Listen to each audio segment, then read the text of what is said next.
Nobody played more international football this past fortnight than Manuel Akanji. Every minute of 3 games for Switzerland. And of course, at Chelsea, he did supplement Rodri in midfield.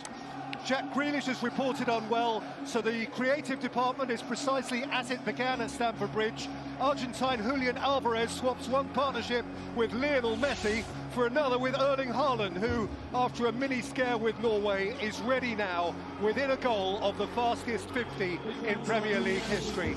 And amongst those on the bench, of course, England's newest cap, Rico Lewis, who turned 19 on Tuesday. And do note that John Stones is there as well. Jurgen Klopp's only league win here was hard off the back of a November international break 8 years ago. He did have a big hug ready and waiting for Alisson after Brazil's fraught fortnight. And albeit still without Andy Robertson, the Liverpool squad is in pretty good shape now. Kostas Tsimikas, the deputy left-back, was a notable contributor against Brentford last time out. That was a match for which Alexis McAllister was suspended. He floats back in now off that Argentine triumph in Rio, and Curtis Jones plays his first league game since he was sent off at Spurs in September. Mo Salah and Darwin Núñez scored between them no fewer than 7 international goals this last week or so. Jota plays, so Luis Diaz doesn't to start with. Endo and Gakpo are the two to drop out of the last 11. Can Liverpool win here? They can, but it's mightily difficult. You know the record that Manchester City are on now, 23 games unbeaten, so no game is more difficult than this right now. Dave, back to you. Cara thinks they can win. I'm not so sure. It's not just 23 unbeaten, they've won all 23 this season. It's an extraordinary record that City have. It's a slight surprise, there's no doubt about that. I think when you go back sort of 4 or 5 years and think, where did this real success under Jurgen Klopp start? A lot of it was on the back of selling Philip Coutinho and that money then being reinvested in Virgil van Dijk and Alisson Becker in goal, and those two have been absolutely outstanding this season. Virgil van Dijk for me looks like he's back to his best. It's still early days. Today's a huge test. He's up against the best striker in world football, and the goalkeeper's just being his normal self. So they've had a huge influence on this team, getting it back, compete with Manchester City, because of last season it was a huge drop-off, and defensively last season Liverpool was so poor, but a lot of that was to do with how easy it was to get at Liverpool's back four and play through that midfield. A lot different now in there, but I said Virgil van Dijk has been absolutely outstanding. The goalkeeper, as I said, has been brilliant, and they'll need to be the same again today. And Jurgen Klopp's rebuilt that midfield, but the questions keep being asked of Alexis McAllister, who's playing that number 6 role, that holding role. Do you think that's somewhere that he will have to strengthen in the future, or do you think McAllister can play that in the long term? No, I don't think it's a long-term solution. I think McAllister came in early in the window. Liverpool was still looking for a number 6, if you like. Put that bid in, huge bid for Caicedo. He's moved on, so I think it's something Liverpool will revisit. But he's a different type of number 6. If you think of what Fabinho was in there, now this Liverpool midfield is more technical, and Jurgen Klopp said to me before the game in the interview about being brave on the ball. So you've got no one really better than a McAllister type in there who's got to take the ball under pressure and get Liverpool playing. In terms of Trent Alexander-Arnold, you've written a piece this week where the last time that Liverpool played here was the last time that he played as a traditional right-back.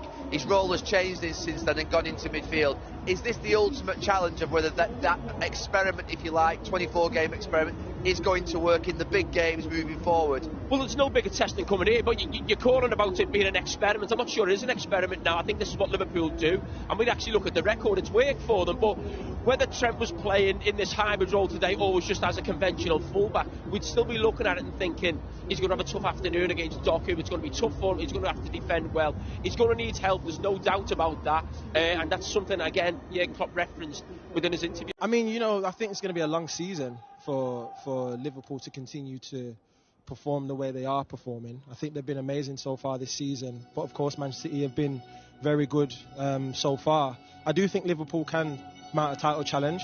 It's going to be a tough ask, of course, but the way they're playing at the moment, like, I believe they have a great possibility to do it. It's been an extraordinary trophy haul for Manchester City, who are arriving right now. These are live pictures. They've been incredible here at the Etihad so far this season, and I just wonder how they would have reflected on the chaos, the confusion of the 4-4 draw with Chelsea 2 weeks ago. A chance to forget that, put that to one side, and go again here against Liverpool this afternoon. Have you been surprised with the hunger, the desire they've shown to win and compete again after doing it all last season?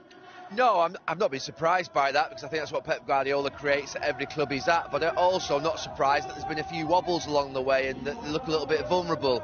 I think that makes it more interesting, but they're in a good position. I think if you just said after a treble that they would be sat there at the top of the league after 12 games, going into this period of the season that they know all so well, where the Champions League falls away and you can concentrate on the Premier League.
Surabaya, Banyuwangi,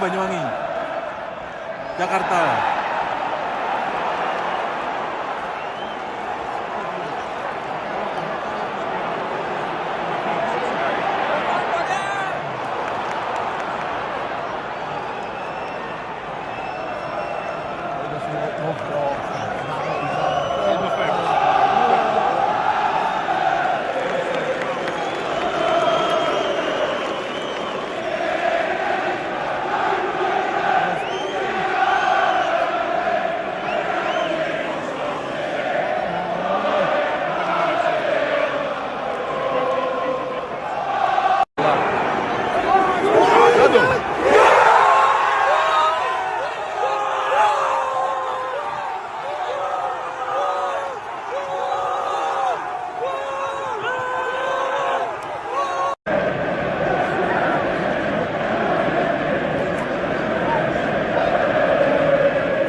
السلام عليكم ورحمة الله وبركاته.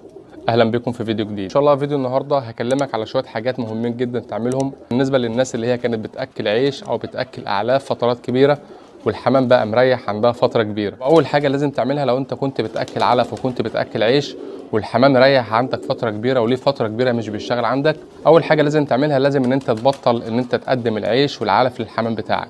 الحاجة التانية والحاجة برضو اللي هي بيكون لها دور كبير برضو في ان الحمام يبقى عنده دهون ويريح عندك فترة كبيرة، وهي استخدامك للذرة الصفراء باستمرار. طبعا الذرة الصفراء بتكون نسبة الدهون فيها عالية جدا، والنوع التاني من انواع الذرة اللي بيكون فيها نسبة الدهون اعلى شوية وهي الذرة البيضاء. يعني لو انت كنت بتاكل ذرة بيضاء او ذرة صفراء فلازم تقطع الذرة الصفراء وتقطع الذرة البيضاء في الفترة دي، وبعد كده تبدأ تقدم حاجات خفيفة زي الذرة العويجة او الذرة الصيفي يعني، والقمح والبسله والعدس، وتمنع خالص الذره الصفراء والذره البيضاء وكمان برضو العيش والاعلاف. دي اول حاجه لازم تخلي بالك منها كويس جدا، ان انت توقف كل الحاجات دي وتبدا ان انت تقدم الحاجات الخفيفه زي الذره العويجه والحاجات اللي احنا قلنا عنها. وبالنسبه لو انا باكل في اليوم وجبتين، لو انا باكل مثلا في الوجبه الواحده كيلو كلفه نقدم نص الكميه بس، وده بيكون لمده اسبوع ل 10 ايام. الحاجه الثانيه لو كنا بنستخدم فيتامينات ضروري جدا ان احنا نوقف الفيتامينات، لان الفيتامينات برضو من ضمن الحاجات اللي بتسبب دهون او بتعلي نسبه الدهون عند الحمام، فمهم جدا ان احنا نوقف برضو اي فيتامينات كنا بنستخدمها. والحاجه المهمه بقى اللي لازم نستخدمها علشان نعالج الدهون بسرعه وهو خل التفاح. طبعا خل التفاح اتكلمنا عنه في فيديوهات قبل كده، يعني خل التفاح مش بس هيعالج معاك الدهون، لا ده كمان برضو خل التفاح فيه فيتامين سي، وكمان برضو رافع مناعة ومضاد للأكسدة، وفيه فوائد كتير جدا. ومهم جدا ان احنا نستخدم خل التفاح في فصل الشتاء. كمان برضو الناس اللي بتواجهها امراض البرد او البكتيريا او بعض الامراض الطفيليه، برضو خل التفاح بيساعد على كل الحاجات دي. بالنسبه لخل التفاح لو احنا واجهنا الدهون او بقى عندنا دهون في الحمام والحمام مريح ليه فتره كبيره، بنستخدم خل التفاح، بنستخدم 5 سم على كل لتر ميه، وده بيكون لمده 5 ايام، وبعد كده بنستخدمه في الاسبوع مرتين. وطبعا زي ما قلت ان احنا نراعي جدا موضوع الاكل او الكلفه اللي احنا بنقدمها للحمام علشان نسبه الدهون تقل من عند الحمام. ده كان فيديو النهارده. لو عجبك الفيديو ما تنساش تشترك في القناه وتفعل زر التنبيهات علشان يوصلك كل جديد فيديوهاتنا اول باول ان شاء الله. شكرا جدا لكم والسلام عليكم ورحمه الله وبركاته.